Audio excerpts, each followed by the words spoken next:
uma boa noite a todas as famílias.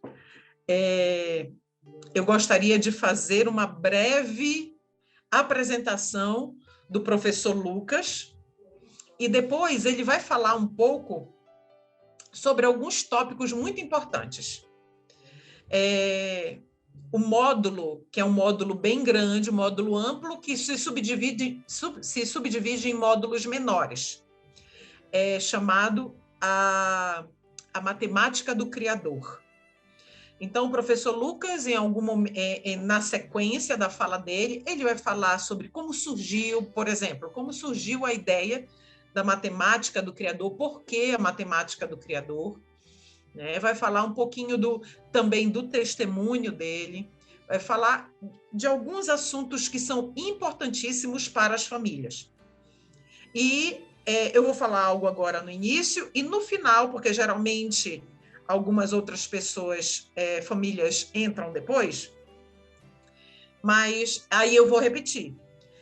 No domingo que vem, o professor Lucas, ele vai dar uma aula gratuita aqui de matemática, dentro dos princípios da verdadeira educação. Então, nós vamos gravar, vai ficar lá gravado na nossa playlist de aulas online no canal do YouTube. Então, vocês deem uma olhadinha lá, visitem a nossa playlist, recomende os nossos vídeos, aproveite, se inscreva no canal, dê seu like, todas aquelas frasezinhas que você já conhece. Por quê? Porque isso ajuda outras famílias a receberem a sugestão do YouTube dos vídeos que nós preparamos. Tá bom? Então, eu queria falar agora um pouquinho do professor Lucas. Para mim é Lucas, porque cresceu junto com meu filho mais velho. Então, o Lucas, hoje ele está com 25 anos, né? Ele é da minha terra também, Belém do Pará. Ele é adventista do 7º dia, já nasceu adventista, no lar adventista, e desde muito cedo, desde criança, né? A adolescência, ele escreveu aqui. Desde a adolescência, ele se interessa pelas ciências exatas, né? E dentro das ciências exatas, especificamente a matemática e a física. Ele tem algumas preferências, né? Algumas coisas que ele gosta de praticar. Ele gosta da astronomia, ele gosta de desbravar a natureza, de ciclismo, ele gosta de estudar as profecias, santuário e levar a palavra de Deus a outras pessoas, ajudar outras pessoas a conhecerem a Jesus, né?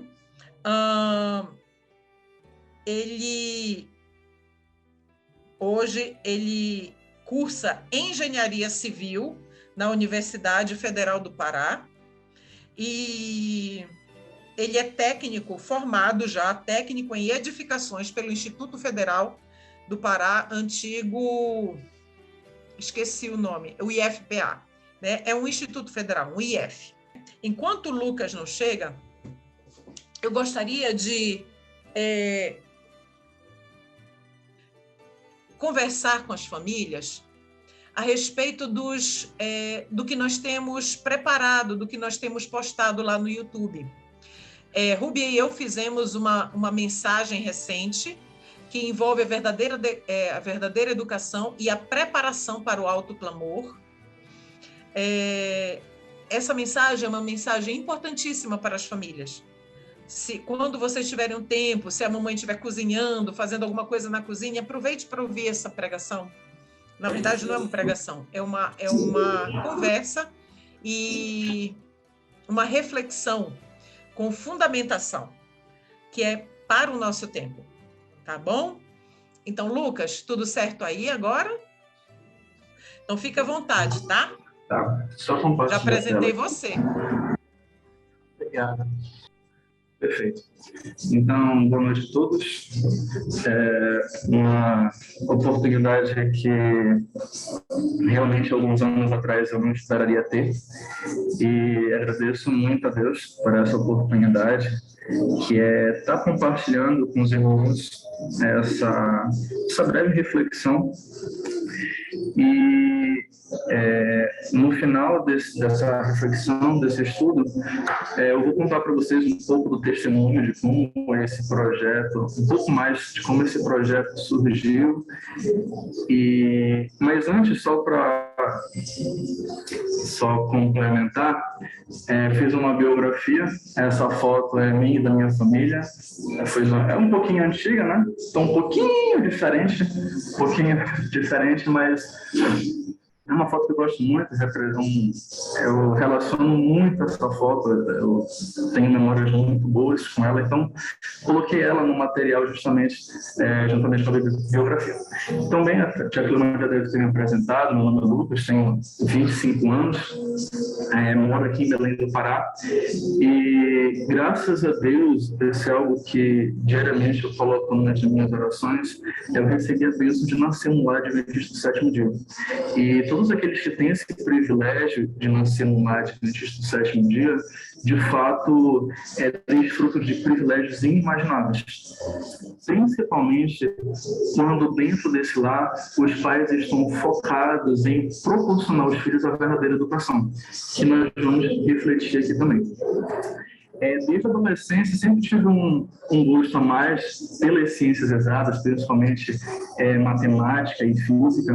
Então, participar desse projeto também é uma continuação de algo que comecei a gostar na adolescência, desenvolver um pouquinho mais na juventude, no início da vida adulta. Gosto muito da natureza. Estudar profecia e santuário são temas assim que me atraem bastante, não necessariamente nessa ordem, e principalmente ajudar outros a conhecerem Jesus. Meu verso bíblico favorito é Jó 19:25, que diz: porque eu sei que meu Redentor vive e por fim se levantará sobre toda a terra. Eu acredito que essa é a nossa maior promessa, a nossa maior esperança. E o convite para participar do Ministério Comuntário foi resposta de uma oração. Eu vou contar um pouco mais no final. Atualmente, estou cursando engenharia civil na UFPA, estou me formando, mas vamos lá.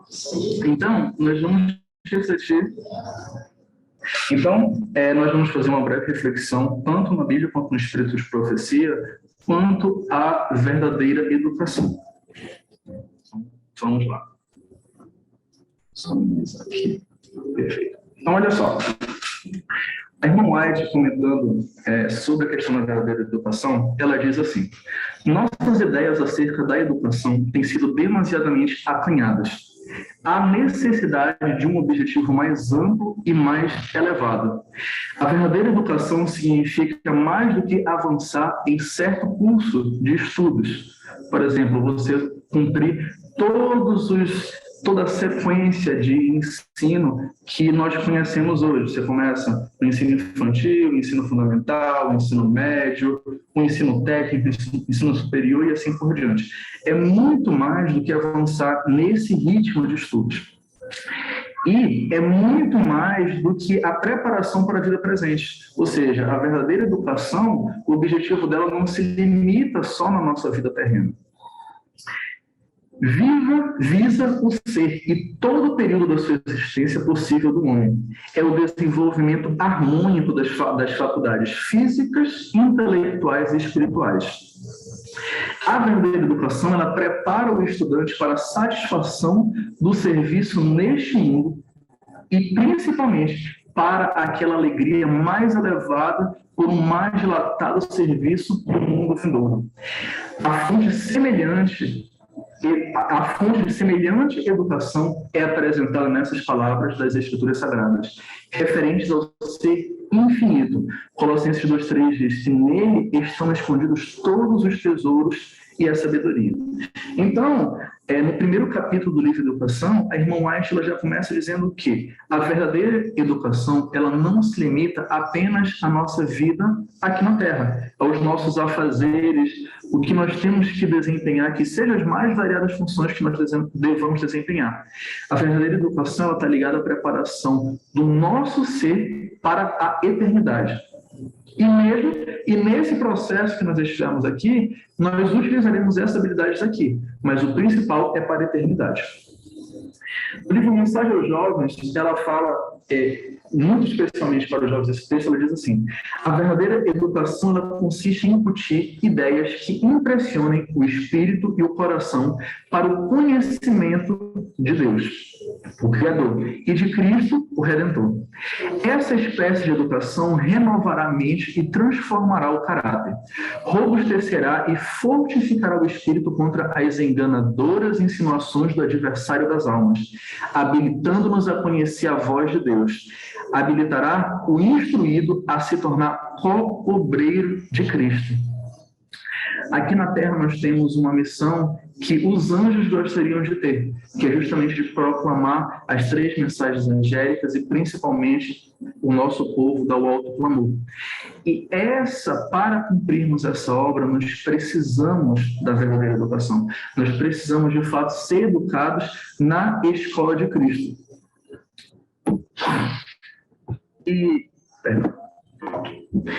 Por seu infinito amor foi concebido o plano da salvação, concedendo-se um tempo de graça. Esse comentário, ela segue falando que um pouco depois da criação, infelizmente, Adão e Eva caíram em pecado.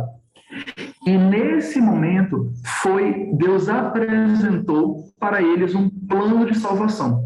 E esse plano de salvação, ele visava restaurar no homem a imagem de seu autor, Criador, levá-lo de novo à perfeição em que fora criado, promover o desenvolvimento do corpo, espírito e alma, para que se pudesse realizar o propósito divino da sua criação. Tal deveria ser a obra da redenção. Este é o objetivo da educação e o grande objetivo da vida. Então, Ellen White, ela coloca que nós nos levarmos a buscar o desenvolvimento do corpo, espírito e alma, para que nós retornássemos ao original, ao propósito original de Deus na criação, era o grande objetivo da vida, o grande objetivo da salvação, a verdadeira educação. E agora ela fala sobre o método que Deus deixou de educação para os seus filhos. Lá no Lar Adventista, ela comenta assim: o método de educação estabelecido no Éden, nós acabamos de ver aqui como se desenrolou pós a queda de Adão e Eva. E o método de educação estabelecido no Éden, antes da queda, ele centralizava na família. Adão era o filho de Deus, diz lá em Lucas 3:38. E era de seu pai que seus filhos do Altíssimo recebiam instrução. Tinham mais sentido uma escola familiar. E, conseguindo, no plano divino de educação, adaptado às condições do homem pós-queda, ou seja, seguindo a situação da queda do homem, o homem estava em pecado, Cristo ocupa o lugar de representante do Pai, como elo conectivo entre Deus e o homem. Ele é o grande ensinador da humanidade. E ele ordenou que os seus filhos, que homens e mulheres fossem seus representantes. E aqui ela pontua o primeiro destaque que nós temos aqui: a família era a escola e os pais, os professores. Então, no plano divino, qual era o propósito da verdadeira educação? Primeiro, que todos fossem educados a ter as suas habilidades físico-mentais e espirituais remoldadas de acordo com como era no Éden. E como essa educação ela seria organizada? Que, queira ou não, nós teríamos que ter papéis nesse processo. E nesse processo, a família desempenhava o papel da escola.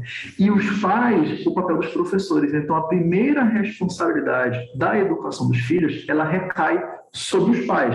Mais para frente, nós vamos ver que um deles tem um papel de destaque nesse processo.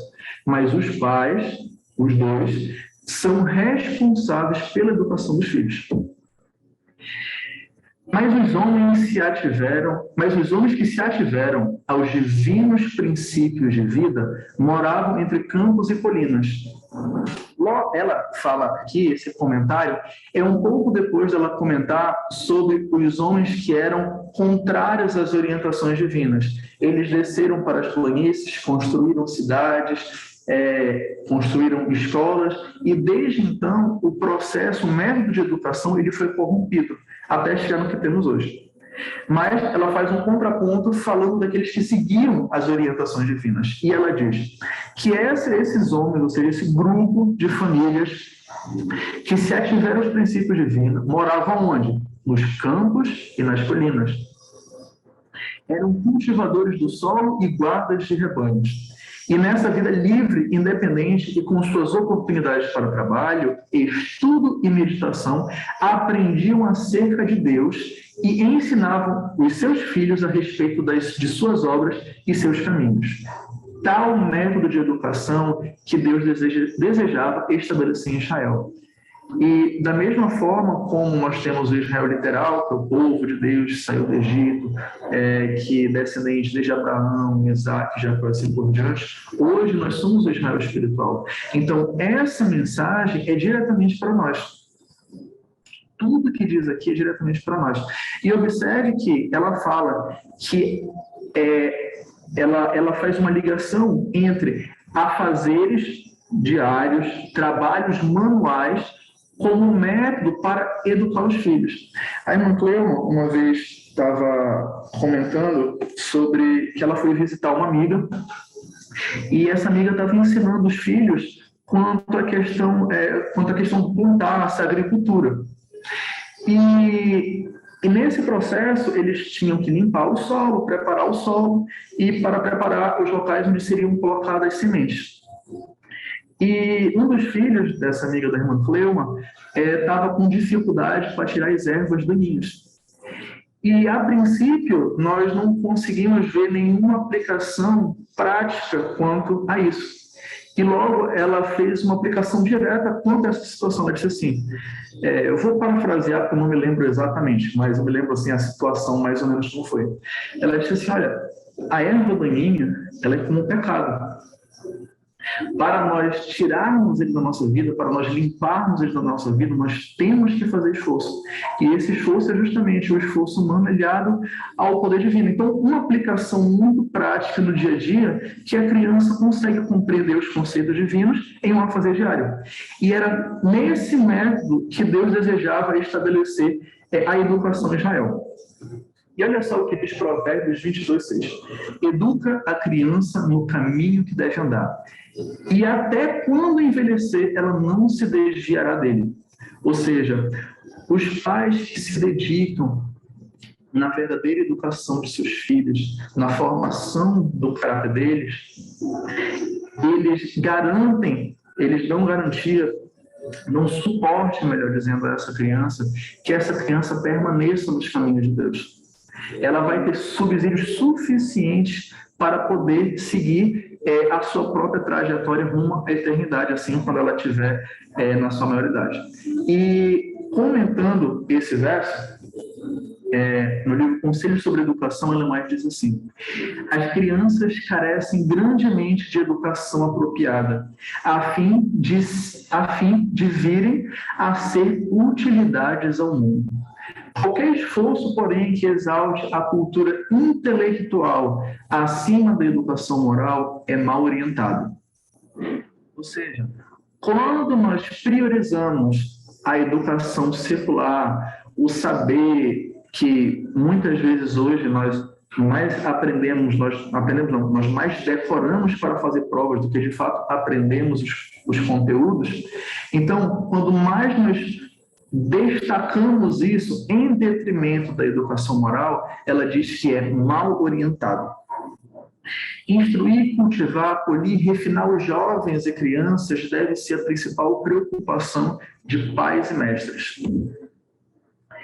E seguindo, ela continua dizendo: se os pais pudessem ser despertados para o senso da tremenda responsabilidade que pesa sobre eles na obra de educar os filhos, dedicariam mais tempo à oração e menos tempo à ostentação desnecessária. Então, a obra da verdadeira educação está ligada intimamente à oração, porque é Cristo que vai habilitar os pais a serem instrutores de seus filhos. Assim como Cristo, Deus instruía Adão passou para seus filhos assim por diante, é de Cristo que os pais podem solicitar e conseguir forças e todo direcionamento para que possa educar seus filhos. Meditariam, estudariam e orariam fervorosamente a Deus por sabedoria e ajuda divina, para educarem os filhos de tal maneira que desenvolvam um caráter aprovado por Deus. Sua preocupação não será como saber educar os filhos para serem louvados e honrados pelo mundo, mas como educá-los para formarem um belo caráter que seja aprovado pelo Senhor.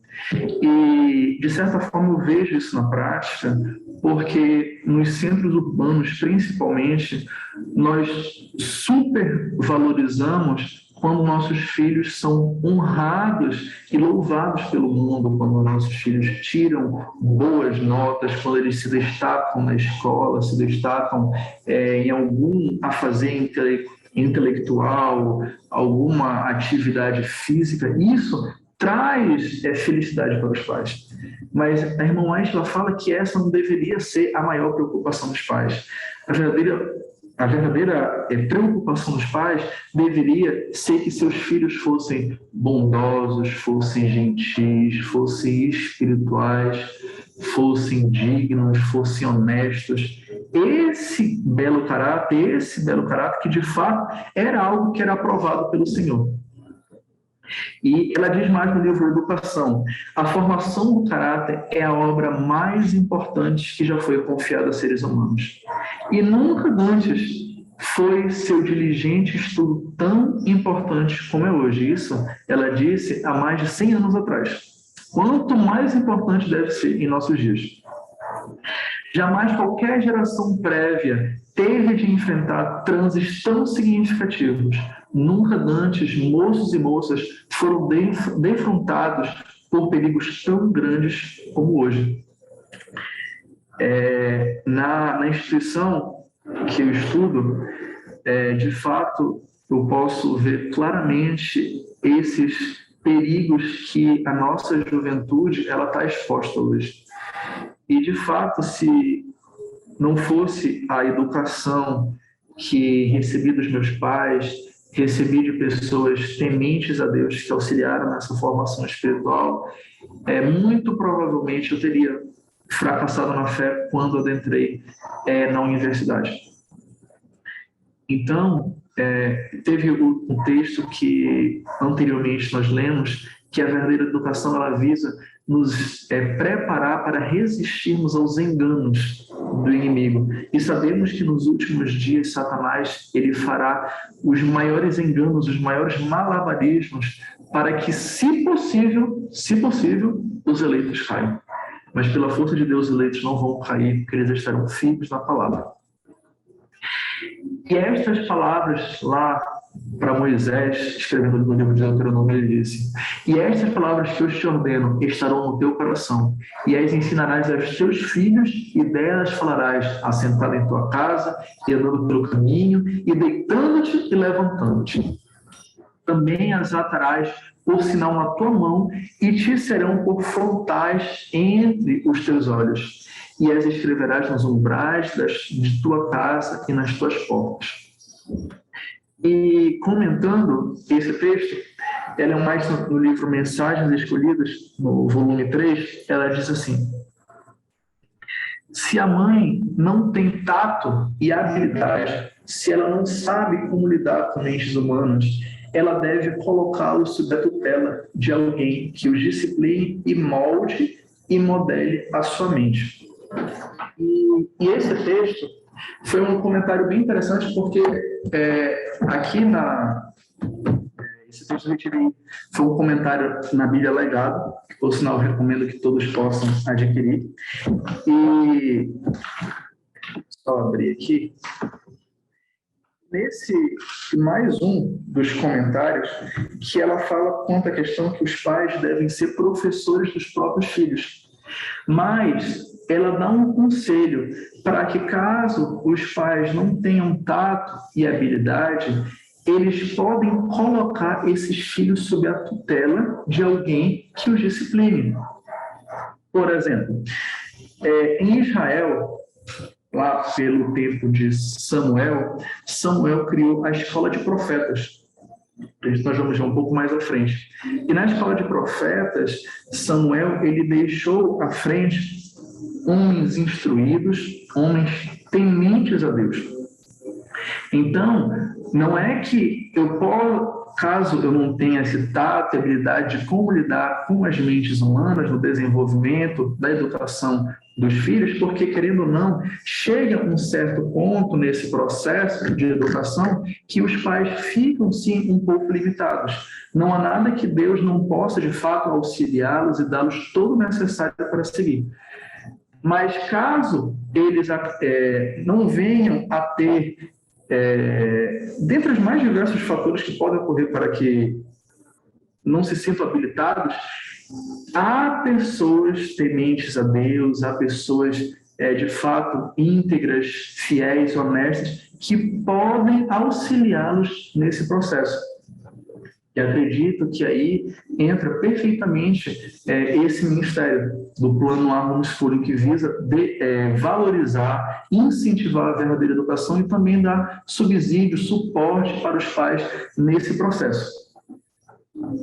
E tem mais uma citação que, infelizmente, não coloquei, mas eu gostaria de ler para vocês. Ela diz assim: pais como educadores dos filhos. Não obstante essa simples instrução, alguns do povo de Deus permitem que seus filhos frequentem as escolas públicas.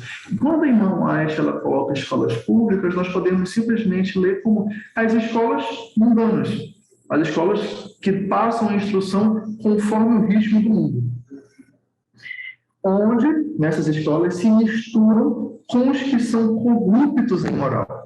Nessas escolas, seus filhos não podem estudar a Bíblia nem aprender seus princípios.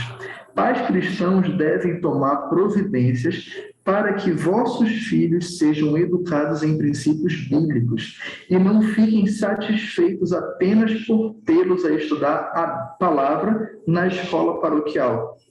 Ensinai-lhes as Escrituras quando vos assentardes, quando saídes, quando entrardes, quando seguirdes pelo caminho. Caminhai com vossos filhos muito mais vezes do que tendes feito. Conversai com eles, sintonizai suas mentes para que tenham enfoque de um canal correto. Ao fazer isso, descobrireis que a luz e a glória de Deus entrarão nas vossas casas. Mas como esperar sua bênção se não ensinais corretamente os seus filhos?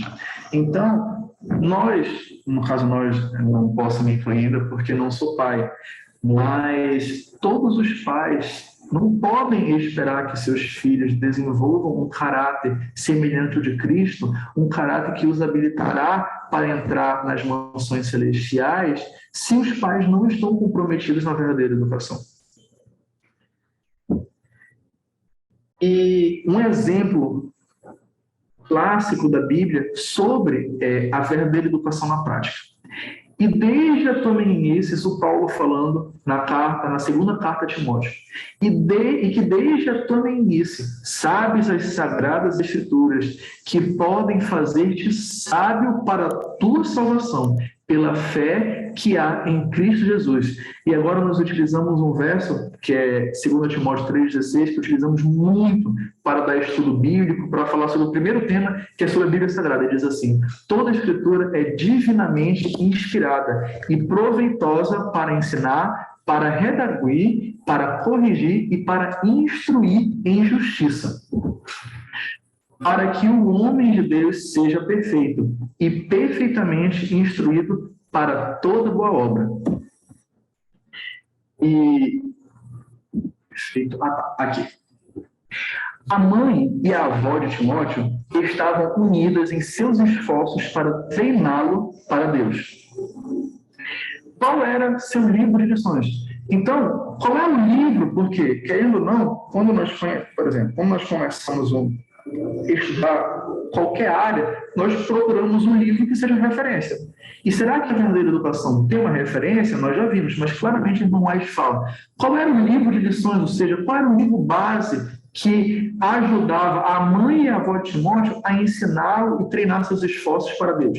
A Bíblia. Paulo, seu pai no Evangelho, destaca: desde a infância conheceis as Sagradas Escrituras. A fé da mãe e da avó nos oráculos de Deus foi uma ilustração constante para Timóteo da bênção de fazer a vontade de Deus. Quando Timóteo era um pouco mais que um menino, Paulo levou consigo como seu companheiro de trabalho. Aqueles que ensinaram Timóteo em sua infância foram recompensados ao ver o seu filho sob seus cuidados, ligados em íntima comunhão com o grande apóstolo. E aqui nós vemos, a mãe, ela foi responsável justamente por a mãe e a avó de Timóteo foram responsáveis, assumiram essa responsabilidade em educar Timóteo na verdadeira educação. E ao educar Timóteo na verdadeira educação, que era pautado na Bíblia, chegou um momento que esse processo educacional ele precisava ir para outro nível. E elas encontraram quem? Paulo, um homem temente a Deus, um tutor, como nós vimos naquela situação anterior, um tutor que pudesse auxiliar o desenvolvimento de Timóteo nas próximas fases. E agora nós fizemos uma breve recapitulação sobre a verdadeira educação e nós vamos ver agora um pouquinho sobre a relação entre Deus e a matemática. O tema dessa reflexão é justamente a matemática do Criador. Então, como de fato nós podemos ver Deus na matemática? Será que é possível ter alguma relação entre ciência e religião, Deus e uma das mais variadas ciências? Kepler, que foi um dos grandes cientistas que nós temos, ele diz assim: as leis da natureza são apenas pensamentos matemáticos de Deus. Olha só, um cientista que tinha uma visão completamente clara de que as leis da natureza eram formas de Deus se expressar, e uma dessas era a matemática. Olha a outra, Galileu Galilei. O grande livro da natureza só pode ser lido por aqueles que conhecem a língua em que está escrito. E essa língua é a matemática. Este bonito sistema composto por Sol, planetas e cometas poderia somente proceder do conselho e domínio de um ser inteligente. E o ser inteligente ele coloca em maiúsculo de propósito, justamente para se referir a um ser divino e poderoso. Este ser governa todas as coisas, se não como a alma do mundo, mas como o Senhor sobre tudo. Isso, um dos grandes cientistas, Newton, que teorizou a gravidade, conhecido pelas 3 leis de Newton, e tantas outras contribuições, principalmente na área da física e na área da matemática. E agora, eu gostaria de compartilhar com vocês. Deixa eu só. Ainda está aparecendo o compartilhamento de tela? Agora, perfeito. Então, olha só, gostaria de compartilhar com vocês um vídeo que ele apresenta como a natureza e os números estão relacionados. Tudo bem? Esse vídeo, ele trata sobre a sequência de Fibonacci.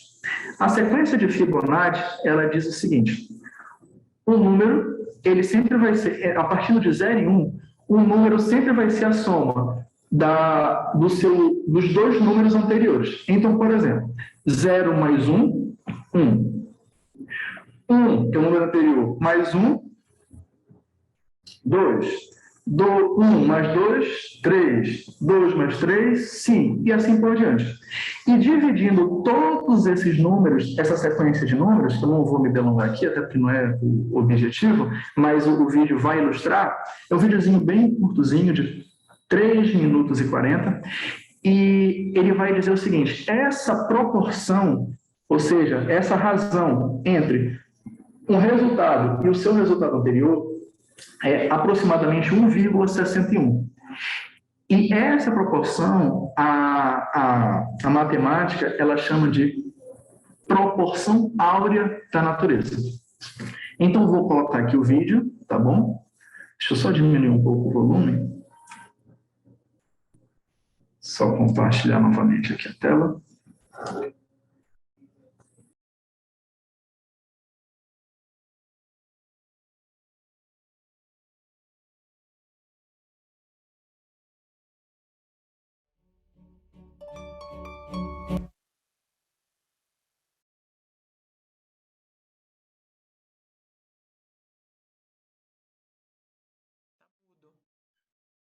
Opa, perdão, desculpa, mudei aqui.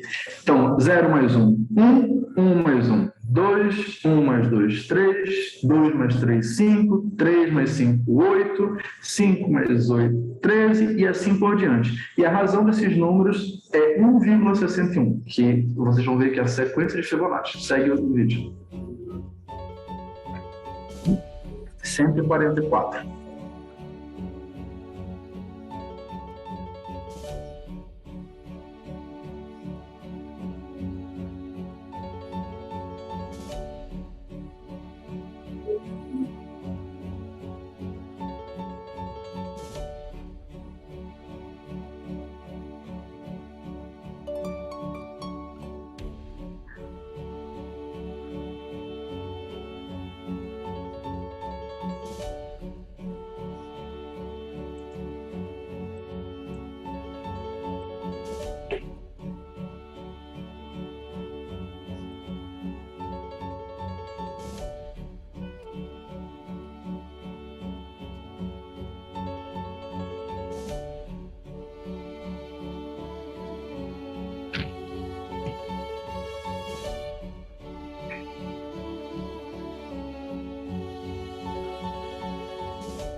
Então, queridos amigos, isso aqui foi uma pequena demonstração. É um vídeo muito rápido, um vídeo muito curto, que ele mostra as mais diversas aplicações desse número, dessa constante, na natureza. Ou seja, esse número é o que eles chamam, que diz que é uma sequência que rege a matemática. Tanto que eu separei aqui, e eles dizem que esse número é um número de ouro. Por quê? Muitos acreditam que nós fomos criados ao acaso. Só que, será que, ao acaso, nós conseguiríamos ter uma recorrência de fatores que de fato se repetem, ou seja, eles não... É o mesmo fator que está presente nas mais diversas facetas. E vocês, se fosse, não sei se perceberam, mas durante o vídeo, ele apresenta várias... Deixa eu só voltar aqui, por exemplo. Várias referências na matemática somente a partir desse número e que estão presentes diretamente na natureza, como geometria, aritmética, entre outros. E outros personagens, e agora vi sobre geometria, e eu lembrei que Platão, ele diz assim: o conhecimento que a geometria foca é o conhecimento do eterno. Outros personagens, ou por exemplo, Galileu, ele também escreveu que a matemática é o alfabeto que Deus usou para escrever o universo. Descartes, quando ele estava formulando a sua teoria, ele diz assim, que as verdades matemáticas que você pode chamar de eternas, ou seja, que são duradouras, podemos assim dizer, elas foram estabelecidas por Deus e elas dependem inteiramente dele e não do resto das suas criaturas. Ou seja, apesar de não conhecerem diretamente Deus como nós conhecemos, esses grandes personagens da ciência, eles conseguiam reconhecer a existência de um ser superior sobre a criação, um ser criador perante a criação. E Isaac Newton também, ele tem outra citação muito, que eu gosto bastante, que ele diz assim: Deus criou tudo por número, peso e medida. Então, nós vemos tantos outros, e tem um outro pensador, que é o Ramanujan. Ramanujan, não sei a pronúncia correta, mas ele é indiano, e ele diz assim: apenas pela matemática sozinha, alguém pode ter a concreta realização de Deus. Ou seja, esses cientistas, pessoas muito estudadas, elas reconhecem que a matemática, ela apresenta um ser superior. E é justamente que surgiu esse projeto. E perfeito. E, semelhantemente à fé, a matemática, ela expressa algo que oferece uma lente que temos uma compreensão ampliada do que temos. Ela dá ferramentas para os cientistas explicarem o mundo.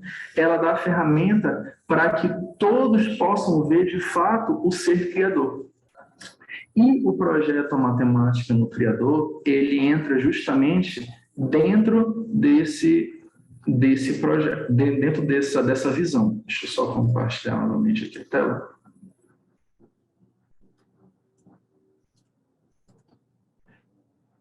Dentro desse processo. E compartilhando agora com vocês o testemunho que eu falei no início, e depois eu explico esse projeto, A Matemática do Criador. A tia Cleuma, há uns anos atrás, uns 2 anos atrás, um pouco mais de quase 2 anos atrás, ela fez um convite. Na verdade, um pouco antes eu já tinha tido a oportunidade de ensinar física para o Marquinhos, mas ainda dentro daqueles parâmetros seculares, porque talvez desconhecíamos toda essa questão quanto à questão da verdadeira educação. E assim que ela teve acesso a essa mensagem, ela, mais ou menos 2 anos atrás, fez um convite para que desenvolvesse um material de matemática que tivesse por base a Bíblia.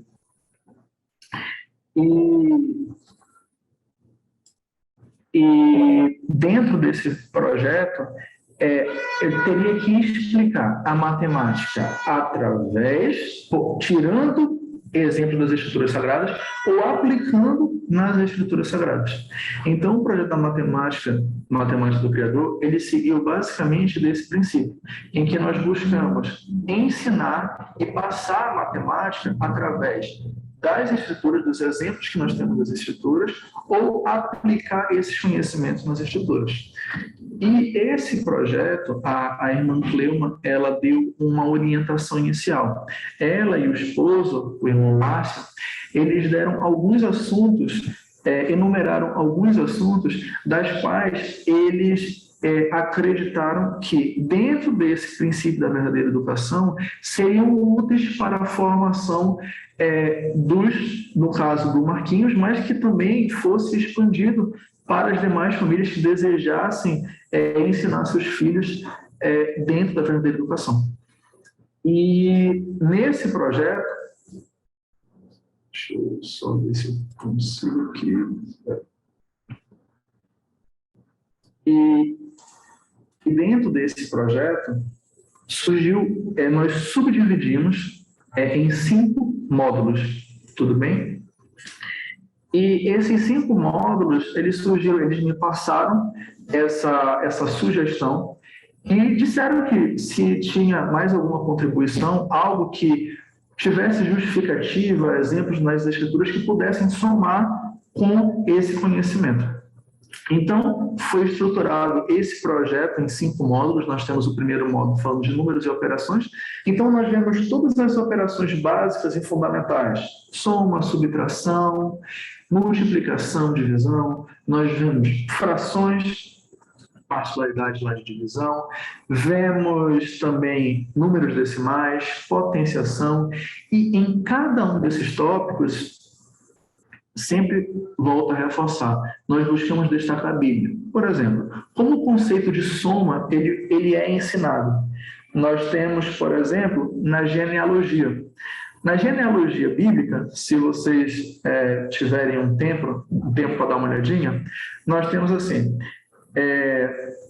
tal personagem bíblico viveu tantos anos e teve um filho. Depois disso, viveu tantos anos e morreu. E toda a sua vida foi tantos anos. Então, nós temos aí um princípio da soma. O princípio da multiplicação, nós vimos lá, se eu não me engano, na Arca, quanto à questão dos animais. Então, por exemplo, nós tínhamos um par, no caso, de cada animal. E assim por diante, nós vamos associando todos os conceitos matemáticos dentro desse escopo, que é justamente a matemática do Criador. E fração, por exemplo, nós explicamos o conceito do dízimo, o percentual, a taxa de 10%, nós já introduzimos isso em fração. Potenciação, perdão, nós não temos a aplicação direta. Nós não trazemos o conceito direto da Bíblia, mas nós aplicamos o conceito a partir do conhecimento da Bíblia, que é o número 144.000. Então, a partir do número 144.000, nós explicamos o conceito de potenciação. E em todos os demais itens, grandezas e medidas, geometria, trigonometria, e matemática financeira, nós buscamos apresentar por meio das Escrituras Sagradas a matemática que também será útil no dia a dia. E os exercícios, eles sempre buscam trazer para situações práticas da vida de crianças homeschools, principalmente que já estão no campo, ou aplicando em situações bíblicas. Por exemplo, no módulo 1, na apostila de fração, nós temos um exemplo que fala sobre a questão de Daniel, como era o orçamento financeiro de Daniel, quanto ele gastava, mas só utilizando frações. Então, a criança, ela tem de fato a oportunidade de, através da Bíblia, de exemplos da Bíblia, aprender a matemática. E o último item é justamente importante porque educação financeira, irmão Aisha, ela tem vários textos falando sobre a importância de sabermos a questão de como gerir sabiamente os nossos recursos, os recursos da obra de Deus. Então é importante que, de fato, eles já cresçam tendo essa mentalidade. Então, esse projeto, como eu falei no início, ele foi a resposta a uma oração. Eu ficava muitas vezes orando, pensando em como poder colocar em prática ou como ter algum trabalho que fosse útil para a obra de Deus e pudesse ser, de certa forma, meu ganha-pão. E na universidade, eu tive a oportunidade de ter contato com a área da docência, ou seja, você ensinar a ser professor. E eu já tinha essa veia muito forte, porque os meus pais, os meus pais, eles são professores, então, querendo ou não, isso teve uma influência. E eu ficava pensando, tudo bem, eu não vou conseguir realizar o sonho de dar aulas, de ser professor, aqui nesse ambiente, porque esse ambiente vai totalmente contra tudo que eu estou acreditando, tudo que eu passei a acreditar, tudo que eu estou estudando. Então, como colocar isso em prática? E orar para Deus. E quando eu acredito que um mês depois de eu começar a colocar esse propósito dentro de um plano de jejum, veio justamente esse convite da Tia Cleuma.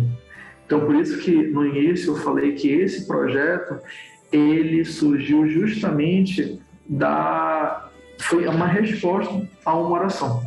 Então, quanto à semana que vem, não sei nem se eu posso adiantar já, Tia Cleuma, sobre a semana que vem. Pode sim, Lucas. Ah, tá. Semana que vem nós vamos ter uma aula de demonstração que eu selecionei de um dos módulos, tudo bem? E nós vamos mostrar na prática para os pais conhecerem mais, terem uma oportunidade de conhecer a questão do conteúdo, a didática, mas principalmente como todo esse esforço está relacionado para educar os filhos, ensinando matemática, mas educar dentro dos princípios da verdadeira educação. Tá bom? Então vocês vão ter oportunidade na semana que vem de ver na prática esse projeto.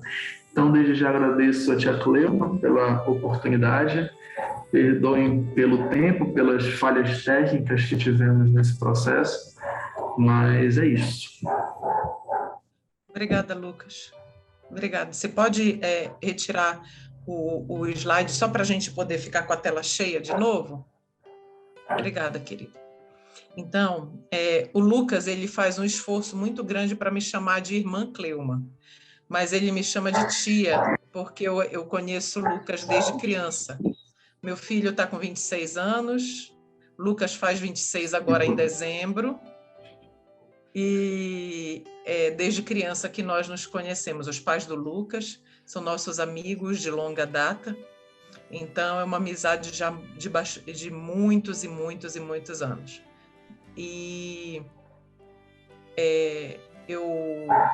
quando eu fiz o convite para o Lucas, como ele falou, eu ainda não sabia como ensinar matemática para o meu filho, ou física, de modo que ele pudesse ver o Senhor na matemática, né? Eu não conseguia mensurar. E eu via que o Lucas, ele tinha potencial, né? Na época, o Lucas ele ainda não tinha leituras, ele ainda não tinha profundidade. E aí foi quando eu presenteei ele com o livro Educação. E eu disse para ele, você só vai conseguir entender como Deus quer que os filhos dele sejam educados na matemática, dentro dos princípios da educação do céu, da educação que Deus almeja para os seus filhos aqui na Terra, se você lê este livro, que é o livro Educação, né? E aí, depois, o Marcos foi a cobaia do Lucas, porque ele preparou esses módulos e treinou com meu filho. Assim como o Marcos foi minha cobaia também, todos os materiais hoje que são disponibilizados para adolescentes no Ministério Plano-A Homeschooling, primeiro passaram pelo meu filho. Então, e aí meu filho fez o Enseja. Então, os materiais que ele utilizou, eu vi que funcionam, que produzem um resultado, né? Então, nós vamos agora agradecer a Jesus em oração por essa oportunidade, tá bom? Vamos orar, então, todos juntos? Lucas, pode orar por nós, por favor? Sim, oremos. Meu Deus, muito obrigado, Senhor, por mais um dia que o Senhor nos concedeu.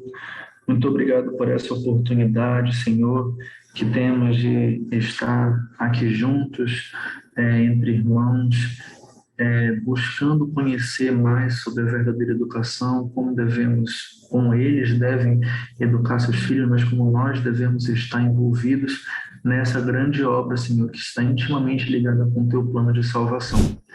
Te peço que o Senhor possa capacitar todos aqui, possa habilitar todos aqui e que todos possam buscar com todas as suas forças, com todo o esforço, o teu direcionamento para que a tua vontade na vida de cada um seja plenamente cumprida, Senhor. Que possamos nos submeter inteiramente à tua vontade, que não possamos estar vinculados a ideias já existentes sobre educação e que possamos permanecer firmes nesses princípios. Te peço que o Senhor continue conosco nessa semana. É isso que eu te peço e te agradeço pelos méritos do Filho amado Jesus. Amém.